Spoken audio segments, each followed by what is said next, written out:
Wasanii wa Nigeria wameingiza naira bilioni 58 ambazo ni sawa na Tanzania shilingi bilioni 98.9 kwenye Spotify. Hiyo ni kwenye upande wa Spotify peke yake ndani ya mwaka 2024. Kiasi ambacho ni mara mbili ya mapato ya mwaka 2023 na zaidi ya mara 5 ya mapato ya mwaka 2022. Sehemu kubwa ya mapato hayo imetokana na wasikilizaji wengi wa kimataifa, huku matumizi ya muziki wa Nigeria ya ndani ya nchi yakiongezeka kwa 782% katika kipindi cha miaka mitatu mfululizo.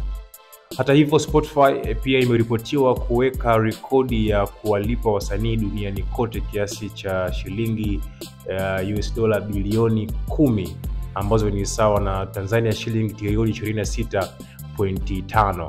Tuambie una mtazamo gani juu ya hii post ambayo tumekuwekea hapo, alafu share na sisi maoni yako. Endelea kuangalia Nje ya Box TV kwa taarifa zaidi.